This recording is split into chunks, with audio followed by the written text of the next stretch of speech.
Never stop learning, because life never stops teaching. Every experience, whether good or bad, holds a lesson. In every challenge, there's growth. Every failure offers wisdom. Life is constantly evolving, and so should we.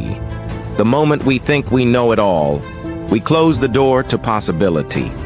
Stay curious, stay open, and remember that every day is an opportunity to become a little wiser, a little stronger, and a little better than before.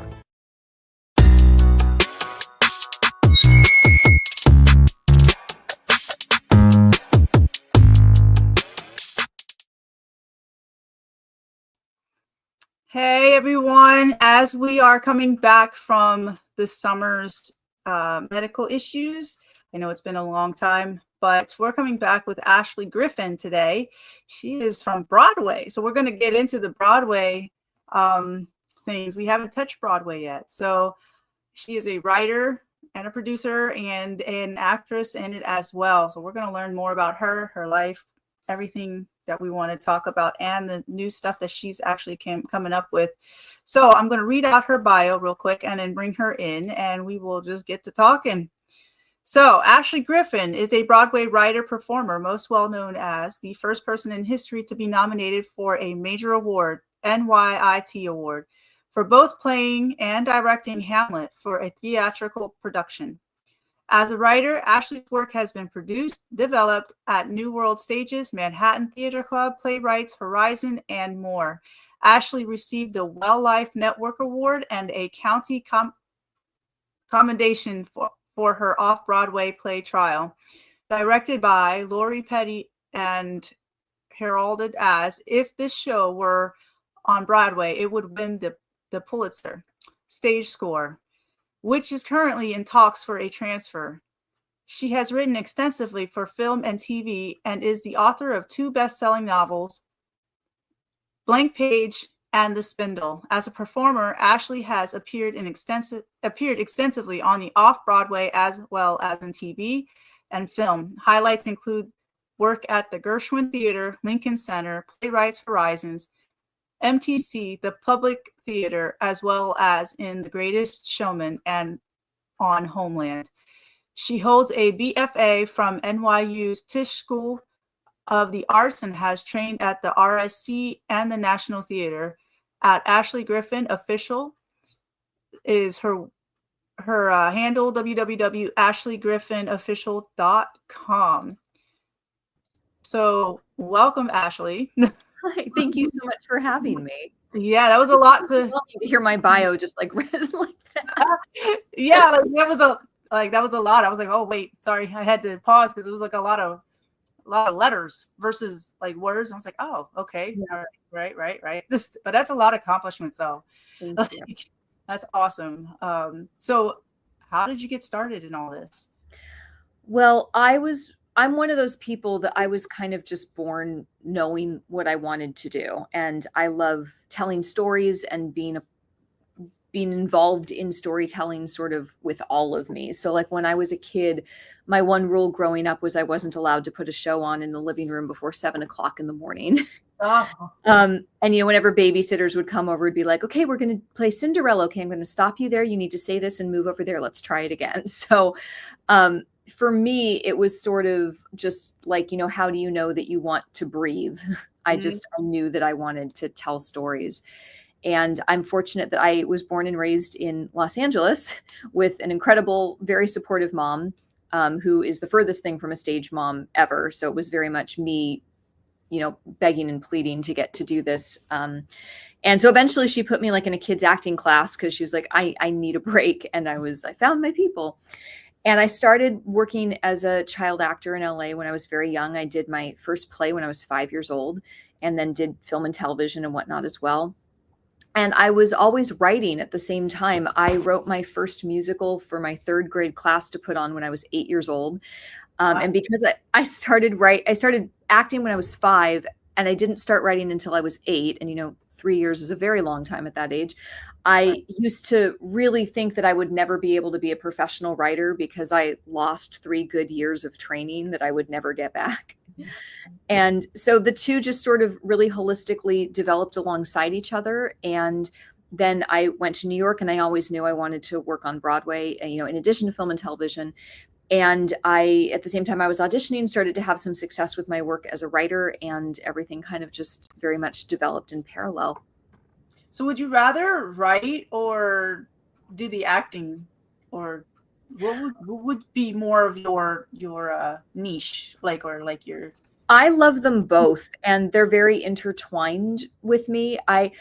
The story that I love to tell is, so when I was young, my mom got me a DVD of the old Broadway performances on the Ed Sullivan Show.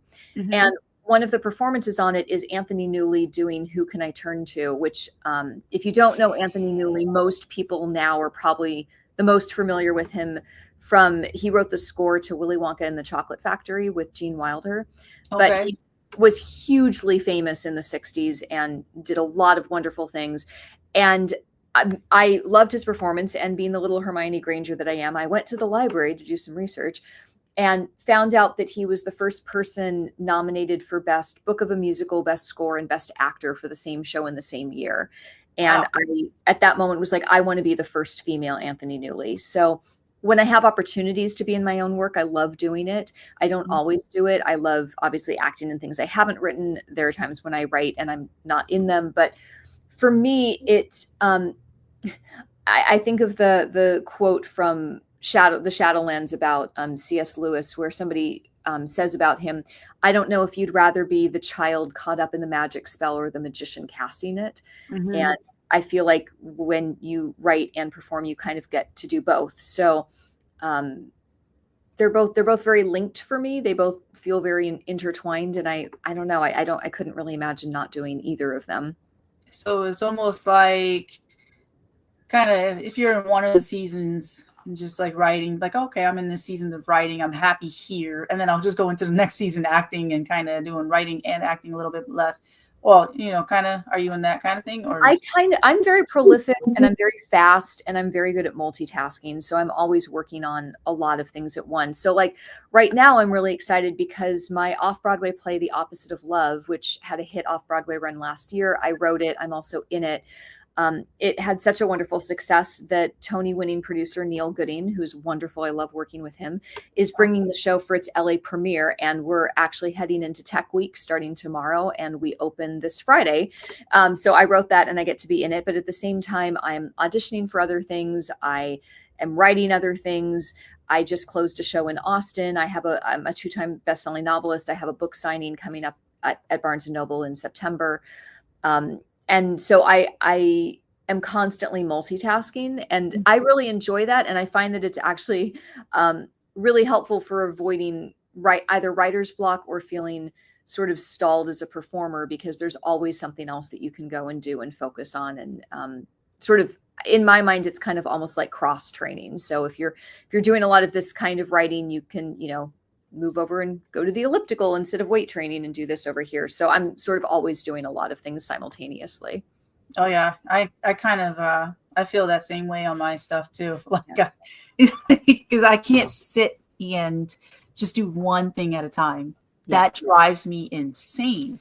It's like, I don't know how people can just sit with one thing. I have to have 20 tabs open, and keeps me out of depression somehow. So, yeah, for sure. No, absolutely. Yeah. So, congratulations on your achievements on that. So what is your play actually about? Sure. So it's called The Opposite of Love. It's a 2-hander play, meaning it's just 2 characters, runs about an hour, 40 minutes. And it's been described as if Pretty Woman was a Black Mirror episode, sans tech. And the log line, the official log line for it is: a down on his luck hustler and a trust fund baby form an unlikely bond when she hires him to help her move past her sexual trauma. But their search for intimacy must survive darker inclinations in a world where love is a commodity. So that's the basic little elevator pitch for it. Okay. So where did that story kind of come from? Like, was that, or is that just a random... I originally got the idea for the play when I was in college, and I was, entering sort of the adult dating scene and all of that. And what I found and what I saw a lot of people around me experiencing, I don't know, really bothered me in a lot of ways. And the experience that I had, and again, that I was seeing be very common, was that it feels like in our culture and society, and kind of especially for our generation, that intimacy in all forms, not just meaning sex, but all forms of intimacy, have in many ways kind of become a commodity. Like the dating scene almost feels like you have to go on a certain number of auditions before you Find that get right one. chosen, or not meaning get chosen like just somebody picks you, but it's almost like you have to check off the audition boxes before you can even start to really get to know the other person as a human being. And I know so many people that have been in difficult situations, all the way from, full on assault to just people acting like, companionship is something that, again, is sort of a commodity, and instead of sort of more of a holistic, human beings connecting with other human beings. And I've seen everything in the gamut between it. So I wanted to explore that. And I got the idea of if you take two people that are really on completely opposite ends of that conversation. So sort of in this corner, you have Eloise, who has experienced long-term abuse, who is very desirous of a loving, committed, intimate relationship, who is sheltered and very sort of innocent in certain ways, and comes from that, rarefied, very, very wealthy world, sort of in that corner. And then in this corner, you have Will, who is a down on his luck hustler, who views sex as just something completely fun, separated from any level of intimacy or connection, who has probably never had an intimate relationship really in his life. And his currency going through the world is the fact that he's hot, and that's just what the world is. And you put those two people with very different perspectives on all of this in a room together, and you kind of let them hash it out. And there's a twist at the end that I don't think like ruins anything if you know it, but I think it kind of almost makes you want to see it again. But it's very much this conversation about what has intimacy become in our culture, and what does that mean, and how do we navigate it? And I started working on it when I was in college, and not in a disparaging way, but I felt like I'm not a good enough writer to write this yet. So I sort of put it aside, and then, proceeded to, my career started to take off in New York, and I sort of found my voice as a writer and started to have some success. And then was like, I think I'm a good enough writer now to do this piece. And by that point, I had also, seen a lot more things sort of go on in the world, and what have you. And I'm a very fast writer. I usually write a full play in 9 days or less. So I wrote it very quickly.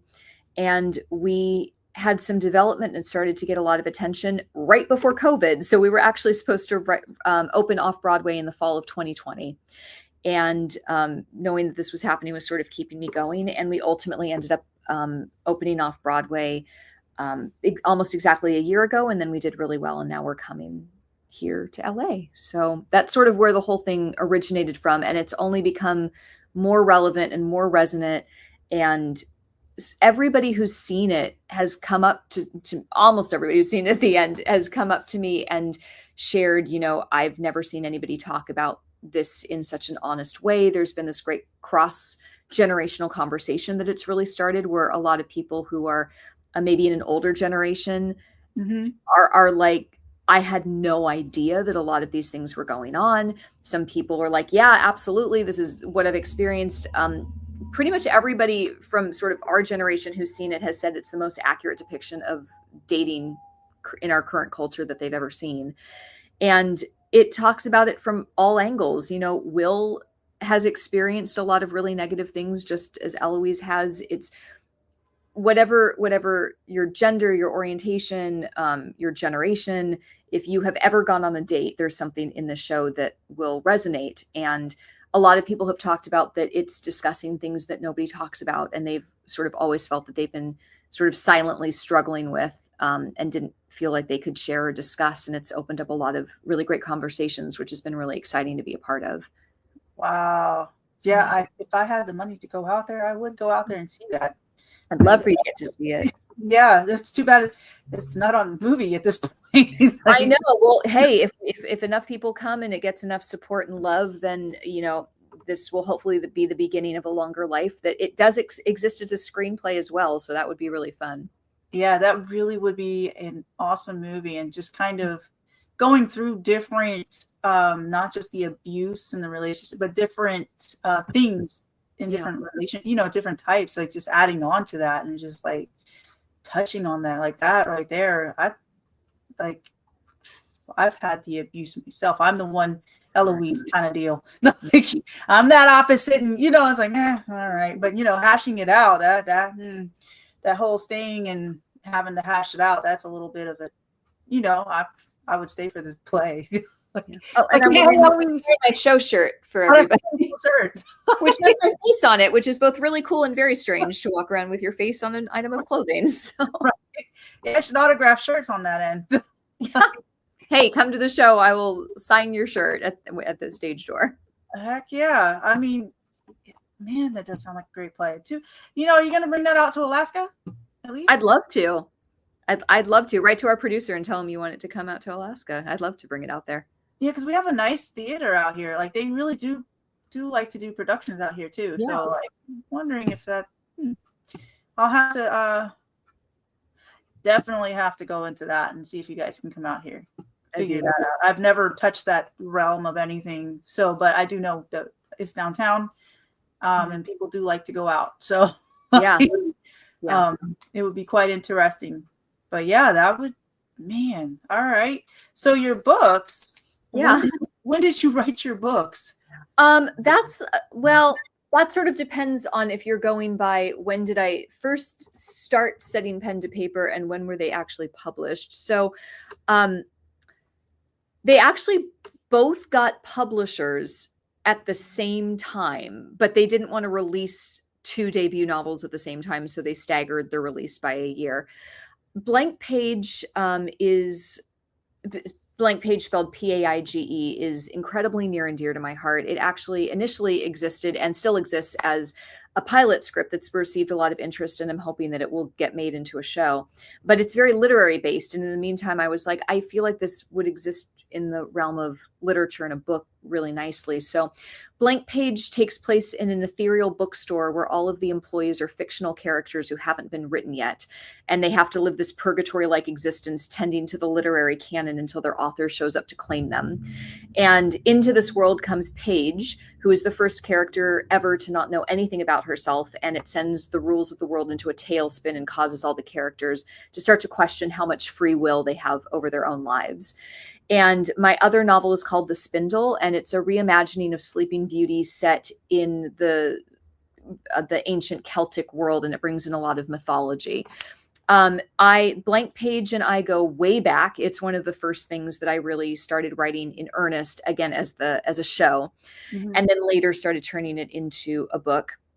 Spindle I started writing later, and I have an off-Broadway show called Snow that is this really cool exploration of the power and importance of storytelling. And in a way, The Spindle is somewhat kind of a prequel for some of the characters that show up in Snow. And The Spindle was published in 2022 and Blank Page was published in 2023. And like I said, I'm having a book signing at the Barnes & Noble in Santa Monica in September. Would love to see everyone there, and it's going to be really fun. Absolutely. I'll be going out there. That's for sure. And they're available wherever books are sold too. So you can pick up a copy. There's audiobooks. I narrate both audiobooks. So if you want to listen to me talk for like 9 hours, you can. I mean, you get a nice voice, so it's not as it's not atrocious to be able to. Yeah, I could listen to it. Yeah, it's very definitely. Man, definitely been busy for the last couple of years for sure. Yeah. I can understand publishing on the two, doing it a year later, kind of like, when's that next one coming out, and then kind of doing that thing. That's kind of cool. Like, I mean, you definitely have that passion for sure. Not many people have that. It's just like, oh, let me just get into this and then or go to college or whatever. But you definitely grew up in it. Yeah, I mean, I'm very fortunate that I'm just one of those people that was just born with this passion and knew what I wanted to do, and very single-minded focus on knowing that. And I'm very grateful that I have that. Not that you have to have that. It can also be really fun to not be sure and try out a bunch of different things. But I've enjoyed getting to sort of live my life, being able to pursue what I'm really passionate about. Yeah. Do you have any advice for people wanting to go into Broadway and learning lines and all that kind of stuff? Like, I know it's a big thing that's, I think, what the biggest thing is, to try to figure out your lines. Yeah, well, and in a two-hander show, I mean, it's like an hour and 40 minutes, and it's just the two of us who are on stage the entire time. So if you sort of think about, you have to memorize an hour and 40 minutes of talking, it's a lot. And like you read in my bio, I've also played Hamlet, and that's no easy feat to memorize that.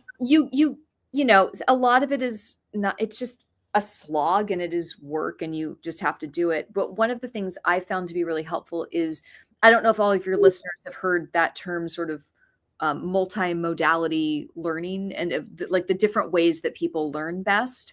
There's like visual learners, kinesthetic learners, you know, there's lots of different ways. And everybody's a little bit of everything, but I am very much an auditory and kinesthetic learner.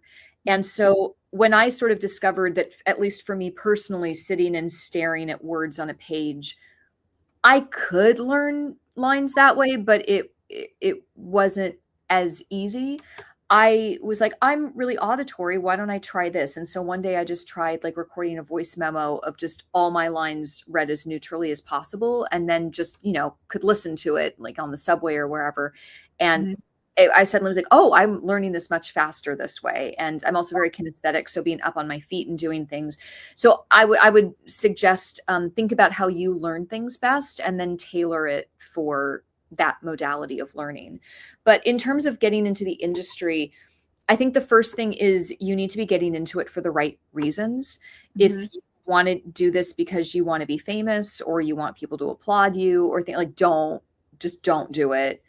Don't do it. There's a lot of heartache and suffering. It's not worth it. And also, as somebody who was raised in LA and, you know, went to school with famous people's kids and has worked with a lot of famous people, you don't really want to be famous.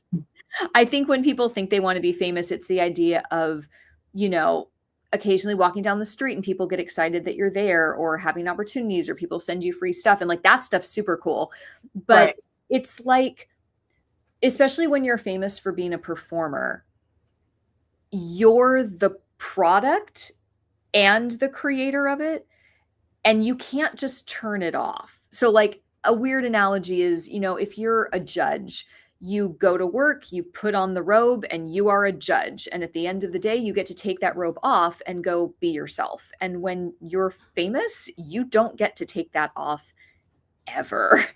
And there's a lot of people that, you know, aren't nice, or just trying to get a rise out of you or whatnot. And I don't think anybody really wants full attention on them 24 hours a day, 7 days a week. It's just, it's not fun. So if you get into it, it should be because you want to move people, and you want to, you know, use your art to do something good in the world. And sometimes that's just in creating something joyful and fun. You know, not every piece has to be like really heavy and discussing really heavy topics.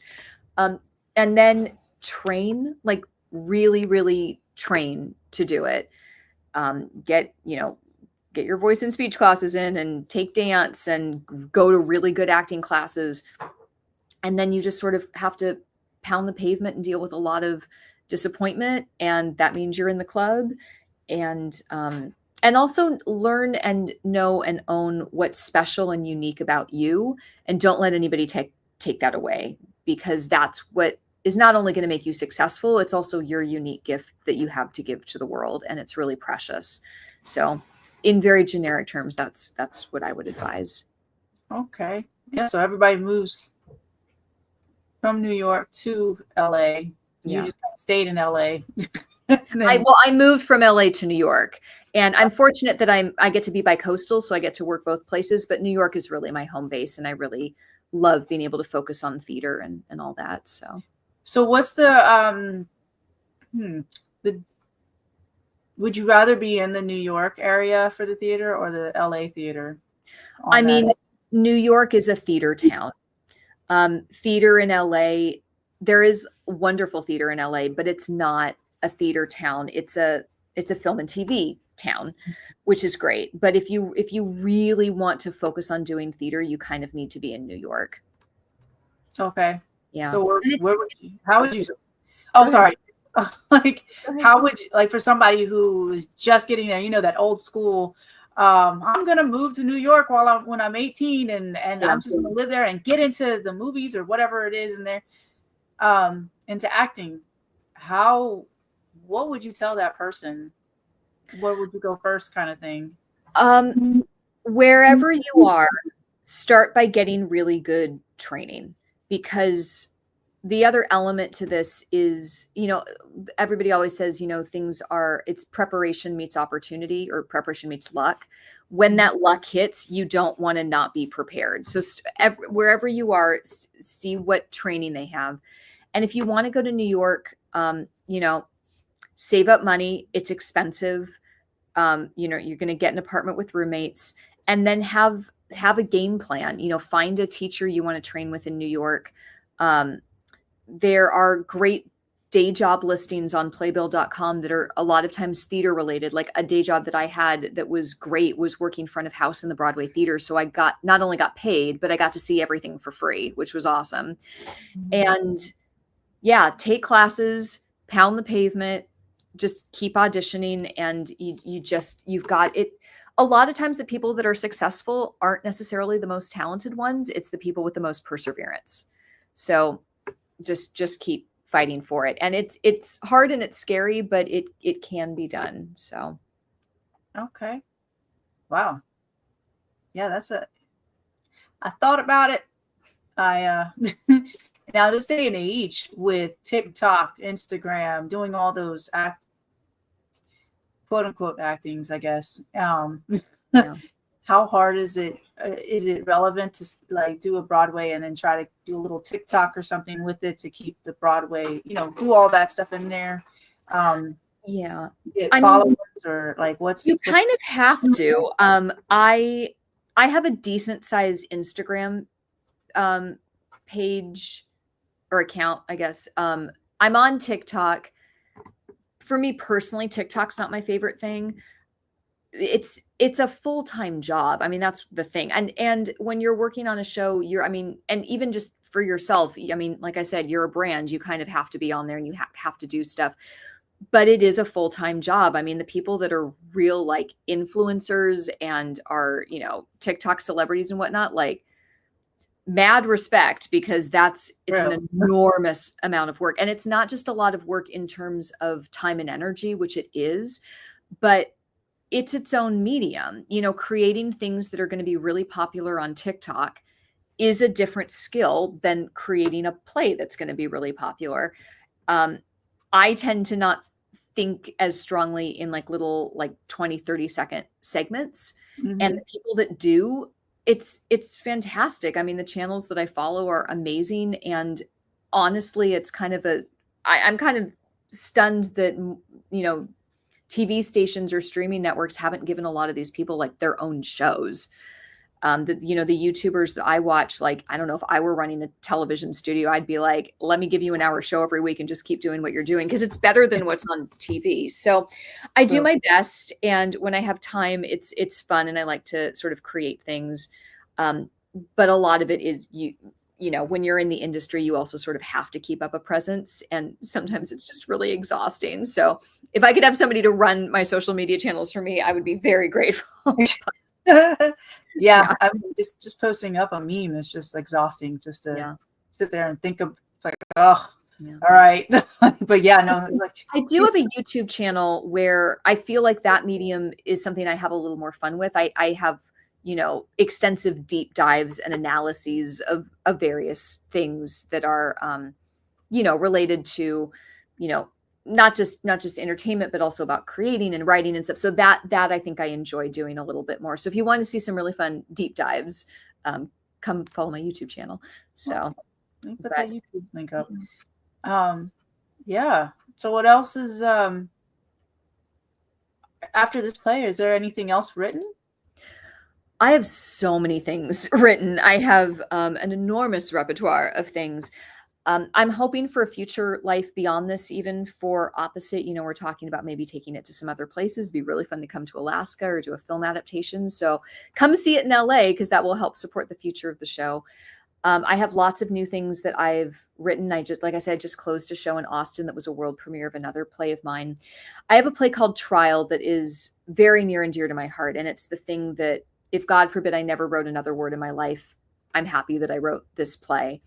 And we had a really hugely successful run off Broadway, directed by the wonderful Lori Petty, who I'm sure everybody has heard of. She's a legend, from A League of Their Own and Orange is the New Black. And we have a phenomenal lead producer that's working to take this to a more extensive commercial off-Broadway run, and then hopefully to Broadway. And that's a piece that I wrote that I'm also in. And we have wonderful cast and team attached for it. And then I'm always working on lots of new stuff and just sort of, waiting to hear. And then I'm auditioning for things separately as a performer. So that's the other reason you kind of have to have a lot of irons in the fire, because development with anything in the arts takes an extraordinarily long time. I mean, if you just take Opposite of Love, which actually, if you sort of, with the exception of the fact that we had a giant pandemic in the middle of it, was a really fast development process. I mean, we had our first industry reading that got our producer Neil Gooding interested. Then dealt with COVID. We went up, and that was in 2019. We finally went up 2024. Now it's 2025. So it's been 6 years, and that's been a fast process. So if you're just sitting back and being like, I wrote this thing and now let's make it happen, even in the best of circumstances, you will be waiting for a long time for it to come to fruition. So you kind of always have to be having other irons in the fire, so that, when this thing is in development, this thing is actually happening. And then when this thing is sort of fading out, then this thing can kind of come up. So lots of things all at once. I feel much better now hearing that, because I got a couple stories written, but it's just kind of like, it's gonna be a minute. I got songs written, stories written, all of that. Like, I'm like you. I mean, I haven't done what you did as a kid, but like arts is my thing too. Like, but it's just like it's 20,000 different things, and I feel like, oh, I'm neglecting one and the next 5 things, but I have this one, in that moment, and then it's just going. But everything's in a folder at this point, waiting for the next level of that situation to happen. It's just what I mean, look at the Wicked movie. I mean, Wicked became a hit Broadway show in 2003. It already had a movie studio attached, because the movie studio was the one that owned the rights to the book in the first place, and they were a producer on the musical. And the first movie didn't come out until 2024. So it took over 20 years for a movie to be made of a hit musical where the movie studio already had the rights to it. So even in the best of circumstances, it's just the industry. It takes a really long time. So it's nice to always have other things that you can be working on.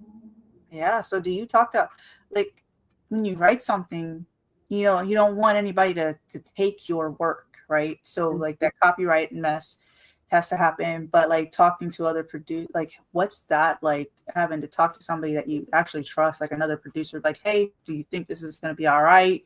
That has been in the industry.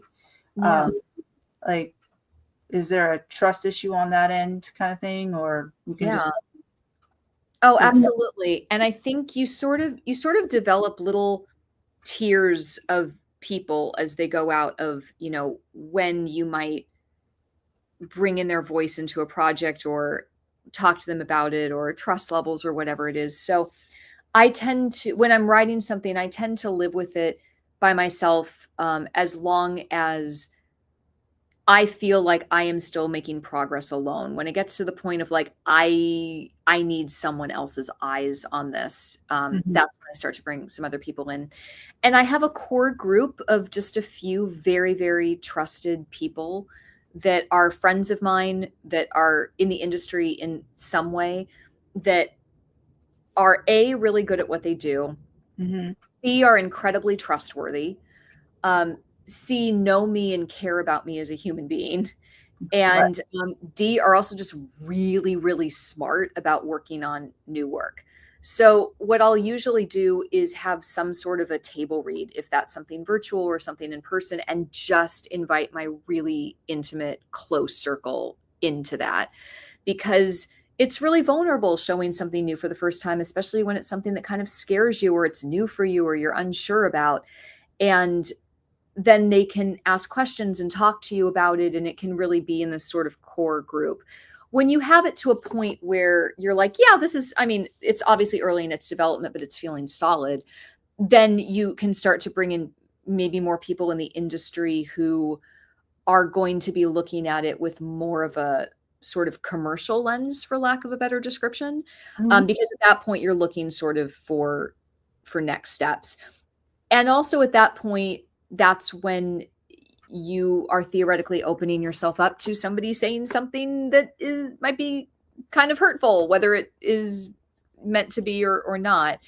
And you have to sort of get a little bit of a thick skin, and you have to be really good at knowing how to filter feedback. So, yeah. And then you sort of then go from there of if then somebody's interested in it, and you can get a reading up, and then you start inviting strangers to it. So I sort of like to work my way through the tiers as a project develops.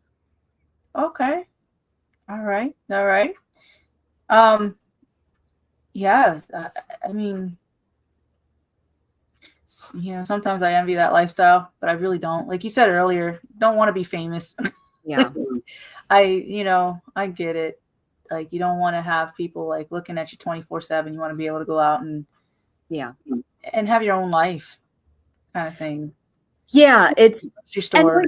Yeah, and I mean, it's especially when you're famous for being a performer, because what you look like is so much a part of that. Obviously, when you're famous for other things, like a lot of famous directors, unless you're like Steven Spielberg, where everybody's like seeing your face, you can kind of disappear a little bit more, like a director or producer or writer.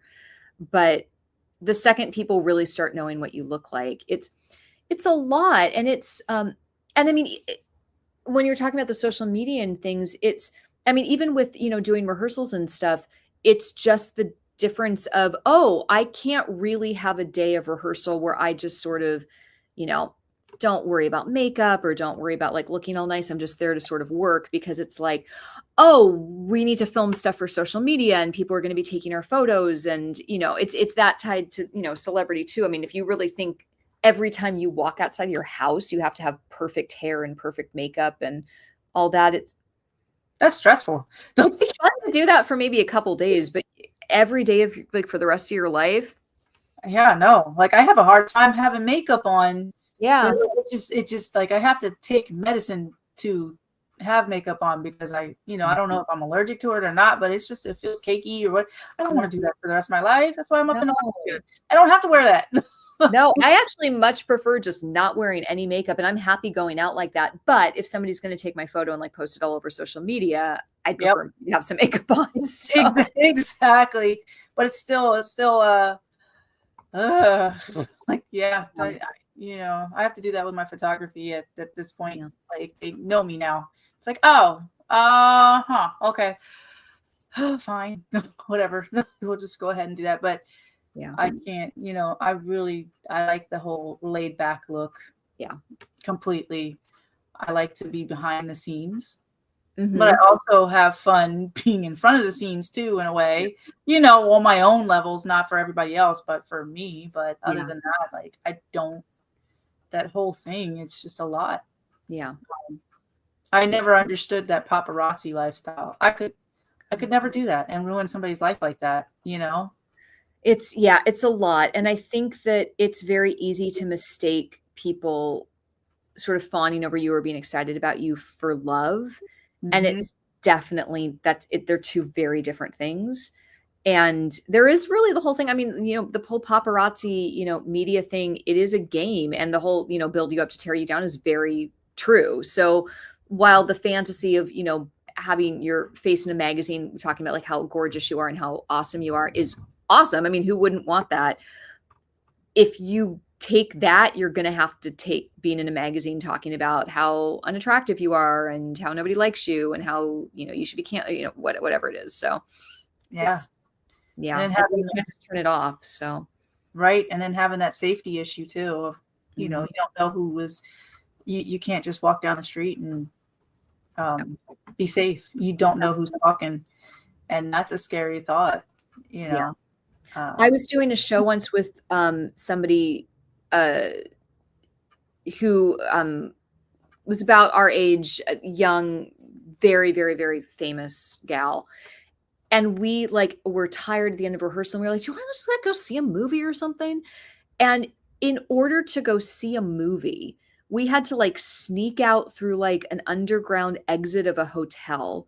We had to get like an unmarked car to drive us and like hope that the driver wasn't going to like secretly post something. And then we had to like sneak into the movie theater just to have like a normal experience of going to see a movie. And it's like, who would want this like every single day? And I just felt so terrible for her because it's like that's your life all the time. You can't just, you know. So yeah. If you want to get into this industry, get into it for the reasons of moving and affecting people through art, not the fame, because that will come back to bite you. Yeah, for sure. I mean, gosh, that's the only reason why I don't want to get into it. Yeah. Would love it, but I can't. I already have anxiety normal going to even the bus stop across the street. Nope. No, thank you. I don't want to be abducted or what. Nope, we're good. And then the fact that you can't dress pretty because you want to, you know, like you don't know who. I don't know. Maybe my anxiety is too much, but like that's literally from where my house is to the bus stop. I'm just saying, like, it's across the street. That all those things go through my mind. And I'm watching 24/7. You can't dress pretty on the bus because if you're too pretty, something's going to happen. Like it's going to have issues or whatever. You just got to stress. No, that's too stressful. So I also just being a woman in the world brings a whole other set of just. And then you get told, oh, no, you're okay. You know, nobody's going to hurt you. Mm-hmm. Yeah. Okay. Yeah. Right. So. Yeah. Yep. Yeah, no, that's and that's one of the issues that we deal with in the opposite of love with all these things, you know. The basic idea is, so Eloise hires Will. She's very desirous of a loving, intimate, romantic relationship, and that's not what she's found. And she's found that sort of in the quote unquote audition scene of dating, it's like you're expected to do this, that, and the other by the third date. So the other person sees if they like you or not, and then maybe they'll think about having a relationship with you. So in her, what she says at one point, I feel like a relationship is the reward you get for having sex. And not that everybody feels that way, but she, and I know other people sometimes can feel that way in the way that stuff tends to happen. So she hires Will. She feels that she needs to, quote, get over herself and join the real world. So she hires Will to take her virginity. Doesn't go well. And he realizes that she's a potential cash cow. So he's like, why don't I come back every week and we can just talk? And so most of the play is just the sequence of their meetings and sort of what happens. And their first meeting after that initial one, so the first time they're just sort of sitting and we're just going to have a conversation, I guess. She sort of has, you know, to some degree, a list of things that she, you know, feels she needs to address in order to, again, in her, you know, universe, join the real world. And the first thing that she really starts asking him about is, you know, like, if I decide to go home with somebody, how do I make sure he's not going to hurt me? Yeah, first question. and he like doesn't quite get it. And as the conversation goes on, it's like, for any woman, going home with a guy involves a certain level of risk, no matter what. And it's always a little bit of a crapshoot. And, you know, hopefully it's like, oh, you know, he's seemed fine. He's fine. Like, you know, it's great. We're hanging out at his place and doing whatever, but you never know. And if something bad happens, a lot of times, you know, women get blamed for it. You know, and again, in Eloise's words, I went with him voluntarily. It's my own fault. But then what's the alternative? To just like never be alone with somebody that you're interested in dating? And it's just, you know, it's all these things that are very complicated. And that's a lot of what we wrestle with in the show. Oh yeah. I wrestle with that every day in my mind. Yeah. Yeah, am sober. Like, and the whole reason that she hires Will, and then a lot of setup for why what happens later happens, is she feels that and she does need to be with somebody safe, and the only way that she can guarantee that she's going to be safe is if she sets up a situation where she has all the power.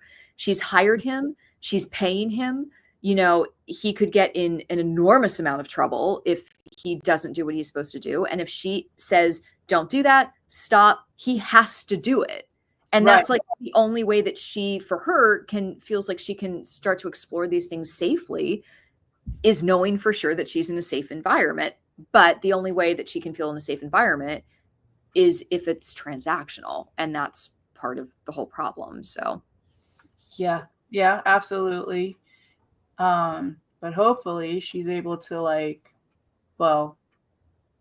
delete some of the control eventually.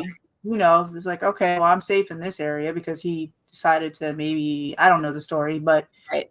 To maybe like, no, I don't need the money, but I'm going to stay here and I'm going to talk to you.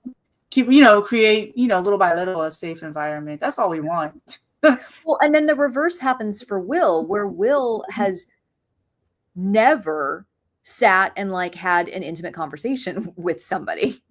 And so he's then suddenly forced into a position of, oh, I need to talk to this person and I'm getting to know them and we're both being vulnerable with each other. And this is new and this is a new feeling. And this is something I didn't even know that maybe I wanted.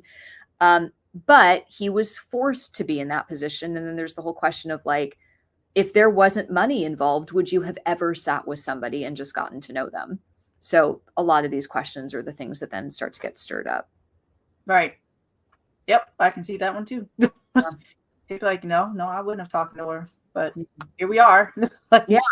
Kind of And they end up realizing that they're kind of two sides of the same coin and they have a shocking amount actually in common with each other. So yeah, they have to get through that safety barrier or unsafe barrier on both sides, I guess. Yeah. Two different barriers, but serves the same purpose, I guess. Yeah. Gosh, I really wish you would record that. But yeah, no, that definitely is a great story just by hearing it this way. So I feel like I live it, so I can, I'm kind of there in the story. We all live it. And that's the thing. However you feel about any of this stuff, you're going to see yourself represented somewhere in there. Because, we've all struggled with things in varying degrees. And unfortunately, we've probably all been hurt to some degree by something to do with this. Mm-hmm. But a lot of us aren't really talking about it. At one point, Eloise says, and this is something that I've seen from my own personal experience. She says, I don't know if I should actually say the word, but if I say the R word, I think we all know what I'm talking about, right? Being. She says, girls, when they're out, if someone leaves with a guy, they'll say, don't get R word. Mm-hmm. And she's like, it's kind of a joke, but it's not really. Right. Yeah. And I'm not a partier. I'm not somebody who likes to go out to bars. It's just me personally. I'm kind of an introvert, but the times when I've, been hanging out with somebody or at a cast gathering or something, I've seen it so many times of some girl's been chatting with a guy and they decide to leave and it's like, don't get, R word. And that's the scary thing is because that's exactly what could be about to happen. But at what point when do you draw the line and say, I'm not going to risk it? And when are you if I don't risk it at some point, I'm never going to have a relationship, which is horror. And that's the whole point of the show is those should not be our two options.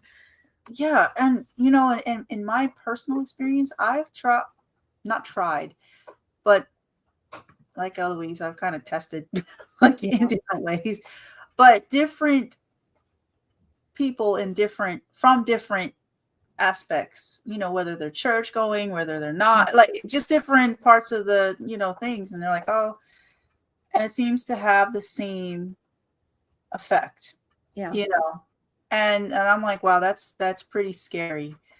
If you're really looking at it, and it is, I'm like, I'd rather be by myself at this point. like, Yeah. and not gullible. But obviously, I want to be in a great relationship. But no, I cannot trust to a point. I let it go, to where I'm like, all right, I'll be somewhat gullible here. And then what, 10 minutes? It doesn't take that long for it all to just come through. Well, Okay. and then the flip side of that is Will ends up sharing a story about how he lost his virginity, and he thinks that this is just the greatest story ever. And for him, it's just like total bragging rights. And he starts telling the story very, proud of it, about how he lost his virginity when he was 13 because there was a much older woman at a party who was in her mid-20s who was very insistent and I must have been a stud even then. And through this conversation, Eloise is like, you were assaulted. And he's like, no, because a woman can't assault a guy. And it's like, no, they can.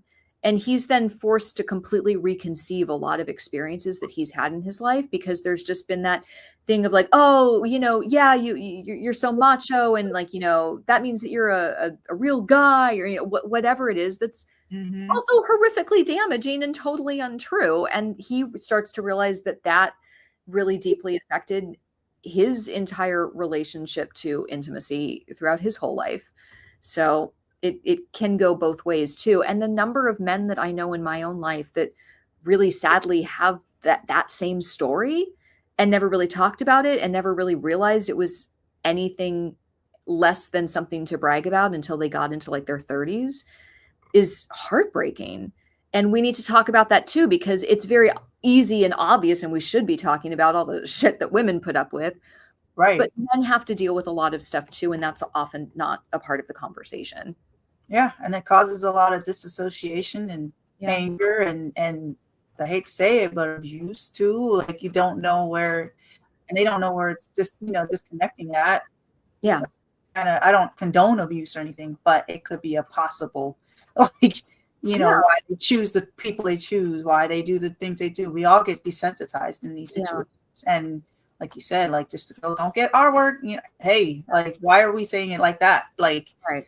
Like, well, legit, we should be scared to do something and be grave at this point, or be missing, or being on the Netflix channel at this point, of okay, so where is she at, or where is he at, or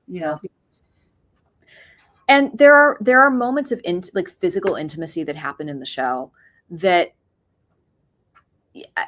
are so intimate because of the context in which they're happening. And we're working with an amazing intimacy director and all that, and it's wonderful. But what's so, I think, special about those moments is the emotional intimacy of them. It's not the graphicness, or there's no shock value in it.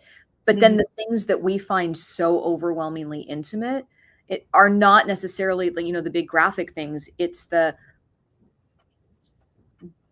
doing something that we've maybe only thought of in, or generally tends to be thought of in more of like a porn context, but now being done as a loving act between two people who care about each other and want to care for each other through this, or starting to have intimacy and finally feeling safe enough to ask for what they want, or just to like be seen by somebody. And those are the things that I don't really see represented in art. It's all about like, oh, let's just be shocking and maybe gratuitous, or we just need sex appeal for this, and not actually dealing with the intimacy of some of those things, which we get bold about doing and talking about, again, in a way that people aren't really doing. So exactly, intimacy is into me, like into me. And nowadays people are now coming off of that high horse, I think, of now they're wanting that realness. And we haven't had grandma and grandpops really anymore, because they're kind of dying off. The and the teachings of staying in a relationship versus running. Every like argument, as soon as an argument starts, we run. Well, and that's kind of like the audition scene thing of it, of that idea of, oh, but I don't know, there could be somebody else, like, just a swipe away that I like a little bit more. And I don't mean that we should settle or we shouldn't strive to find a partner that's really the right fit.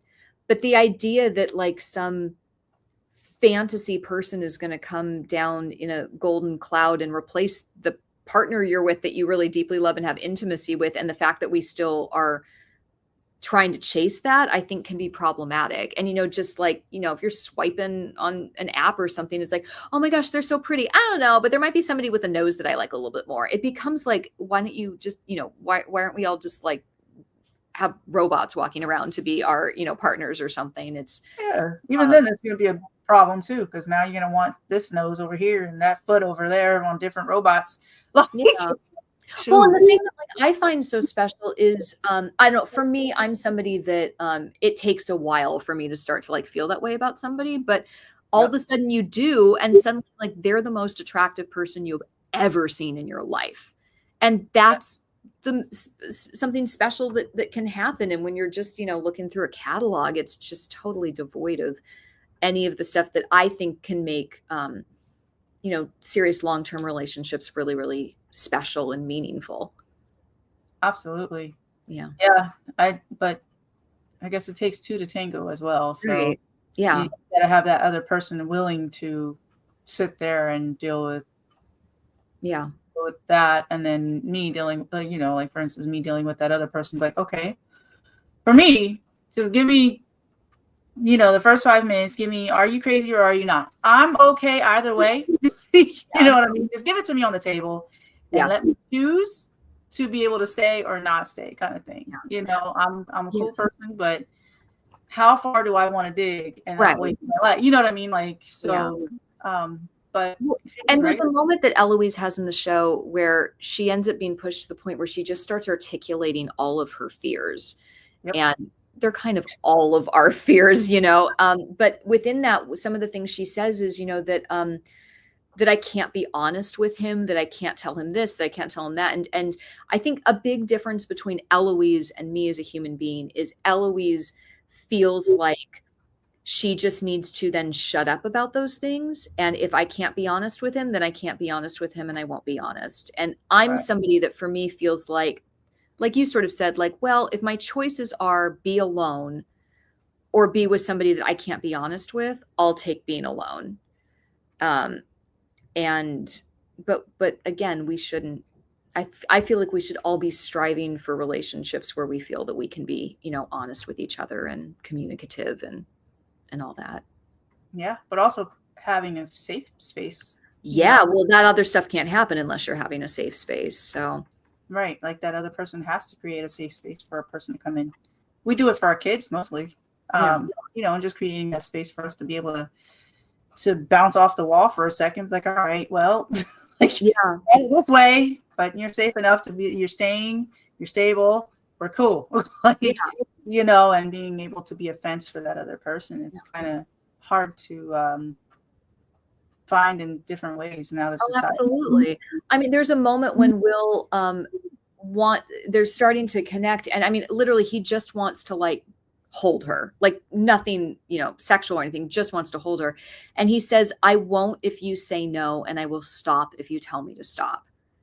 And just like knowing that baseline thing. And then there are multiple moments in the show when she, maybe says no or something's not working, and he immediately stops. And just that's a huge thing that allows, the safety to then happen, is the knowing that, if I articulate something, that will be listened to. And not just with physical things. There are times when he starts like teasing her and she's like, stop, like, don't, off limits. And he does, and those are the things that sort of allow some of the things to happen, and vice versa. There are times she pushes too hard and then immediately backs off and apologizes. And that's what creates the safe space. Right. Yeah. That's like with us and rabbits.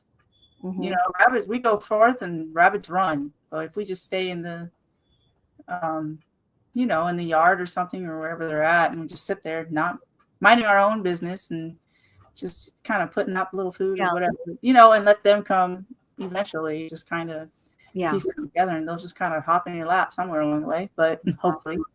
We've done a lot of sort of physical work with that, of definitely that image of Eloise being an animal you don't want to spook. is something that we've incorporated into a lot of physicality with it. And we have the most wonderful director, Melora Marshall, who that's been really special getting to work with her, because I've known her since I was 8, the first time I worked with her. And I've always had so much admiration for her and so much respect for her. And she's one of the, those people that like, they're just cool. Like I'll never be as cool as them. And now I'm getting to come back and work with her again. We're both adults now, and I, have gone on to have this career and all this training, and can kind of come and meet her a little bit more, somewhat, for lack of better description, as an equal. And that's been a really special experience, and getting to come back to my hometown. I mean, I know it's weird to talk about like a homecoming when your hometown is LA, but it's the first time that I've been on stage in a play or had a play of mine produced in LA since I was in high school. So it's been really special to come and get to bring this. And with this off-Broadway piece, I mean, there's so many Broadway shows that, as they should, travel, and you can come to your hometown and you can see it, but really special, beautiful boutique off-Broadway shows don't get that opportunity as much, and people outside of New York don't often get to see them. So it's really special to me to get to bring this sort of little jewel box of a show somewhere outside of New York for people who weren't able to come and see it. So yeah, that's pretty. Yeah. I mean, home is where you make it. So yeah, your hometown is LA. You can't, mine's it was in Germany for a minute, but it's pretty cool to be able to bring it back full circle. Yeah. I understand that whole full circle, because I've dealt with that with working in the same hospital that I was on the other side of the bed, mentally, in the mental health unit and everything. And now I am and the doctors always told me, well, some of them, they, throughout my years, they always said, oh, you're not going to be anything. You shouldn't be a mom. You shouldn't be this and everything. And I believed them, but I didn't. Who are they? We will go punch them in the face. Right. Right.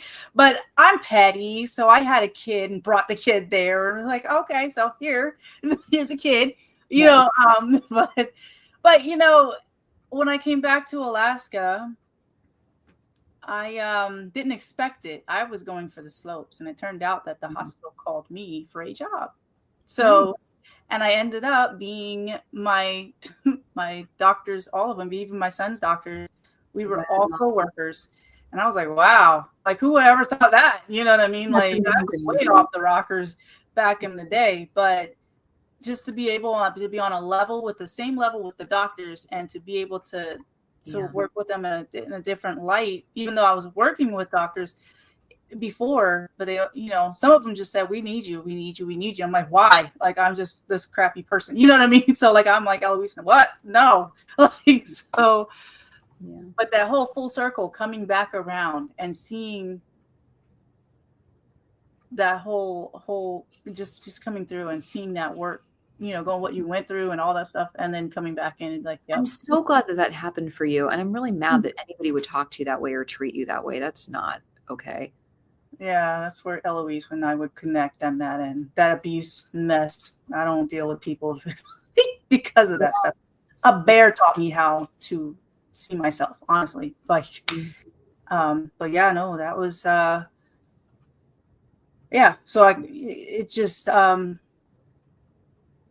I like the full circle. Yeah.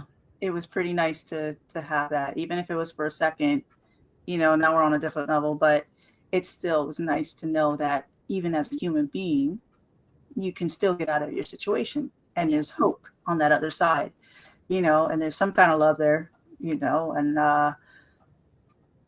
but never giving up, not giving into that mess almost, but didn't kind of thing. And, and I was R word and all that stuff too, as 15 and different ages. And so, yeah, of course, my mind went into a different thing. Yeah. I totally get it. I totally understand. I feel like I've lived your play. So thank you for putting that out there, because not many people talk about it. And it's one of those things. The reason I wanted to is I know, and it makes me angry, and we should be able to talk about it. And I'm so sorry that happened to you. Yeah, no, I appreciate it. A lot of people get blamed for it. You know? And that shouldn't happen. And I hate when people blame the victim, but yet let the person get off. Well, you know, I have a quote in my play Trial that I was telling you about. And that piece is very close to me. That show is about it's about justice versus mercy and the complex nature of forgiveness. And it's that show, it takes place in an afterlife that's represented as a corporate office building. And it's about a girl named Kay, Arcadia, who died when she was 15, and she's been waiting for a very long time for her paperwork to go through corporate bureaucracy so that she can move on. And one day somebody from upper management comes and says that the man who was indirectly responsible for her death has just died, and she has to serve as judge and jury in the case of what happens to his soul. And it goes from there, and there's some twists and stuff, but there's a line in there about victim blaming. I'm going to see if I can get it right, because I should have it memorized, but it's not, a character says to her, they didn't believe you because they were scared. That's always why people blame the victim. She got our word because of how she was dressed, so I won't dress that way, and that won't happen to me. Like, right. they'll say anything that they says bad things happen, and sometimes there's nothing you can do about it, so people will cling to anything that makes them feel like they're in control. I butchered that a bit. That's not exactly the line, but it's the idea of, well, if I can cling on to anything that maybe this victim did wrong, then I can feel safer, because if I don't do that thing, then I can trick myself into believing that it won't happen to me. And of course that's BS, and that's not true. But the horrible things that can happen in the world are terrifying. And I think sometimes people do a lot of mental gymnastics to try to, keep existing without tons of anxiety. And a lot of times that turns into victim blaming because they think it gives them control. And it's horrible. It really has to come out to, like it sucks, because a lot of people are going on a 6 feet under mission, by themselves, and they don't feel safe enough to say anything. Yeah.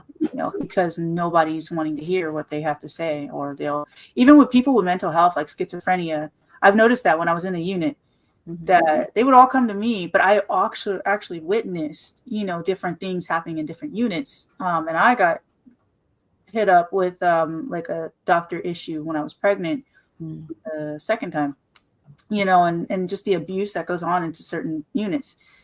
And so like families would tell, like, just because the person lied a million times, that they're like, oh, well, that didn't happen, because she just lied. Not me, but I'm like, what? You need to talk to, just because she lied a million times, that one time she said that she got our word, that the doctor did something to her. Hello. Like, you need to look into it. And that's scary, that it's happening and it's not being said. I mean, when it's said, somebody will get on you about it or whatever. I don't care what people say at this point, but it happens. It really does. And it's a very scary place. And there's got to be something, I'm grateful that you wrote that book. Actually, I'm going to buy that book because that really sounds interesting. But yeah, no, but forgiveness does help a lot. And to let it go. Well, and the fact that it's a complicated thing, and I don't think we really talk about the complex nature, because it's very easy and very common for people to try to use the word forgiveness as a way to shut up somebody that's making them uncomfortable. And, just forgive them. Well, you just need to forgive them, which really they mean you just need to shut up about it because it's making me uncomfortable. And that's not what forgiveness is. Forgive, it's, and it also, there's another quote from the play that's, that forgiveness, it doesn't mean that what he did was okay. It means you're giving up your right to vengeance. Right. It doesn't mean you have to continue having a relationship with that person. It doesn't mean that person shouldn't face justice. It doesn't mean all of those things. It just means that you are letting go of the need or the desire or your right in a way to even the score, because the other element is you're never going to be, there's no way you can do that. Like it's never, there's another quote from the play, says, the person says, this man owes you a debt. And even if he were remorseful, even if this, that, or the other, he could never pay it. And if you try to make him, you will be spending a lifetime trying to collect, because even if this, that, and the other, he can't pay it. It's never going to equal out. Right. So, it was something was taken from you. Like you can't, it's like a piece of your body was taken that you can't get back. It's not going to come back, and all that stuff, pieces were taken. Yeah. I had that when I was 15. I had a lot in my brain. It was taken from me. I was wanting to be a virgin, you know, and I got it. I understood. It was told that if I didn't keep a man, the only way I could keep a man was to have sex with him. That's so much of what this play is about, is that like what? Like, so I wanted to stay the virgin, you know what I mean? And and the next thing I know, boom, manager, everything. What? Like, hold on. There's a whole situation. But it just, that I could never, no matter what, even if I wanted to get married, it was like, oh, I'm not pure.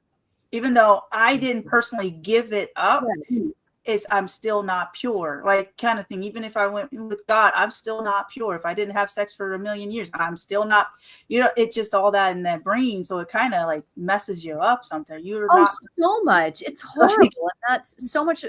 But, you know, it's interesting because I've, you know, wrestled with similar things. And then I think like, well, wait a minute. If the person that I fell in love with and wanted to marry had been assaulted and wasn't a virgin, would I be sitting here thinking, oh, well, they're technically not pure, I can't be with them now? Like, of course not. Like, I would never feel that way about somebody else, but somehow that's how you feel about yourself, which is awful.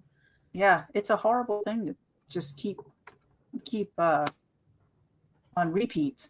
Yeah. And it's like, ugh, I just want peace. Let me just not deal with any relationship whatsoever. Yeah. I don't want to do, you know, like, but yeah, it's a lot that goes into your mind, you know, your mind. And like, you just try. And then it's just too much. So well, like there's a moment when, early in their conversations where, Will asks Eloise, have you ever watched porn? And I mean, it's so subtle, but she doesn't answer. Which can be interpreted a lot of different ways. But the way I think about it is because it's like, well, what are you asking? Are you asking if I've ever seen it? Because I've maybe seen it in a very violent, assaulty way where I was forced to. Or are you asking, have I ever watched it for fun? Right. In which case the answer is no. So it's like, for her in that moment, it's like, there is no good way to answer this question without, again, in her mind, either seeming like a prude or seeming like a pathetic victim. Not meaning that either of those things are true, but in her mind in that moment. And so that's, you know, that's a large part of it and whatnot. And the things that maybe do happen physically, intimately in the show, she never talks about if she's ever experienced those things or not, but this is her first time experiencing them in a safe and loving way. And that's a whole thing that also sort of goes unspoken with some of the things. The only thing that she says in the show is that she is still technically a virgin, and that can mean an enormous number of things. So like she never gave it up, it was taken, so technically she's still a virgin. Right. Or that this person who, you know, did all this stuff literally did everything but this one thing. So, you know, there's totally different things. Yeah. That's a heavy subject. Yeah, for sure. Yeah. That, are you going to make it into like I know you wrote it into a play, but like a novel or a series? It exists as a screenplay, and I would love to turn it into a film.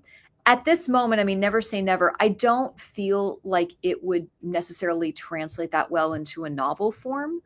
And as a series, it would have to be like a mini series, like a baby reindeer kind of a thing, because it is an enclosed story.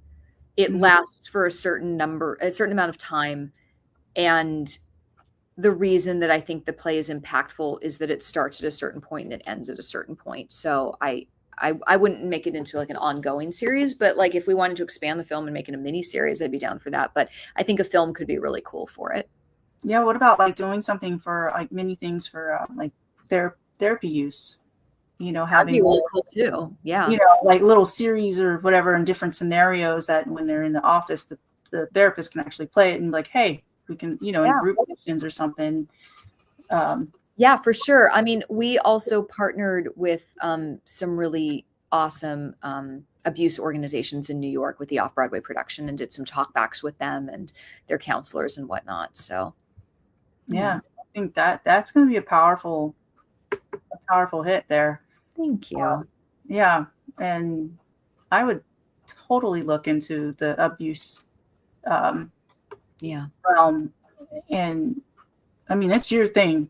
I mean, that would, but being on that other side of things, that kind of stuff, seeing it, like you said, the using like the visual and all that stuff, the auditory, I think a lot of people, instead of hearing it from the therapist or having to do homework, or whatever, they can actually see the event happening. Yeah. And kind of remembering like, oh, okay. And it kind of like, all right. So this wasn't chill. Like, well, and to a different. It's a huge thing that I love about storytelling. I mean, randomly, to use a biblical analogy, I mean, like there's a reason that like Jesus taught through parables. I mean, a parable is a kind of story. I mean, it's one thing to be like, you should forgive your brother. And it's another thing to tell the story of the prodigal son. And so that's one of the reasons that something weird on my computer. That's one of the reasons that I love storytelling, because it can communicate something really important and get in a way that just sort of lecturing somebody or telling somebody something like doesn't. Right. Telling someone with great power comes great responsibility is great. Getting into Spider-Man resonates much differently. So I think that that's one of the really important things about storytelling and why I love doing it so much. Yeah, no, you're gifted for that. That's for sure. And definitely different areas. I mean, I see a lot of different areas opened, like just all types of topics in that right now. I think the world needs a person like you. Like, thank you so much. Yeah, like, I mean, they're ready. Like, honestly, everybody's ready at this point, and because they're out of that fakeness stuff, we're just kind of getting out of that. Everything's being uncovered. They need something real. Yeah. To really now, to how do I say that? To be rooted into something different, into the proper way versus what we all knew back in, like we had that P. Diddy trial and all that. That was our childhood. Like, hold on, wait a minute. So this and this and this, like all that just blew up in our thing, but they're uncovered, right? Yeah. So now we need the people who are actually real people like you and the storytellers, all of that, the actors, actresses, everybody to come in with a different route and plug it in properly, and then allow the newcomers to come in and be like, all right, so we're safe here. Like we can be artists, we can do this, and we can show the world who we are and help inspire the world and being who they are, and just kind of doing that and help share empathy, because like, I'm sure there's a lot of, guys out there who are just sort of confused by the whole landscape and whatnot. And a lot of what Will learns is just sitting with this young woman and hearing her articulate her experience and what her fears are. And a lot of those things are things he's never even thought about before, of like, oh, okay, wow. Yeah. All right. I get that. And that's something maybe I need to be aware of, and vice versa and all that. So, yeah. And right now everybody's on social media. Yep. Like, so storytelling is what everybody's hearing. Yeah. Like 30 seconds to a minute, maybe 3. But after that, it's like, oh, okay, well, But no, they really get it in that. Like I'm seeing that they're missing grandma and grandpa's, like, or Yeah. you know, the wisdom that comes, you know, that comes with it. So all of us millennials and Gen Xers and everything, we have to like come in and be like, hey, so let's break it down, Yeah. bring it back, you know, kind of thing. Yeah.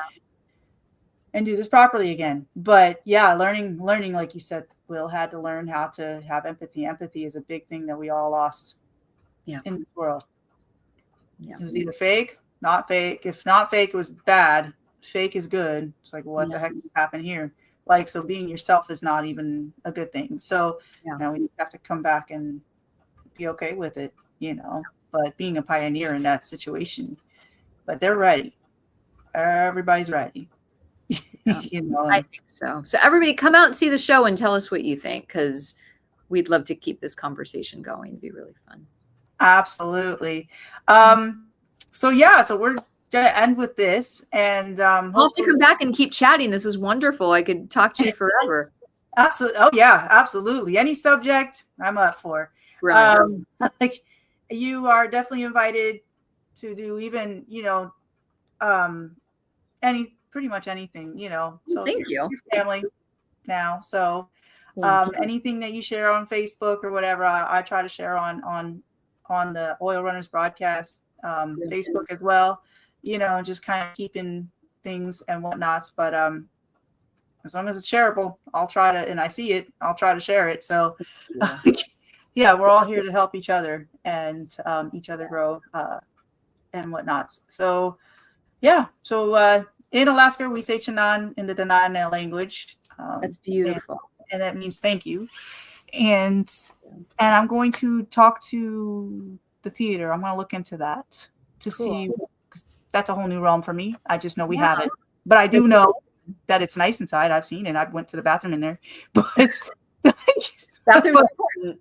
Yeah, I haven't explored. I love theater, so like I just haven't explored that side of Anchorage or, you know, Alaska on the theater side. I've been seeing it, you know, in different things and whatnots. But yeah, I'll look into it and see what needs to be done. I don't know who to talk to or whatnots, but I'll definitely put your website or, you know, your name out there and everything, and see where we can go with that. But yeah, so brilliant. But yeah, thank you for coming on. Anytime. This was delightful. Yeah, and I appreciate your story, and I appreciate hearing about Eloise and Will, and made me feel like I can actually be there. So like, I appreciate that. Of course. So till next time, guys. Chanan.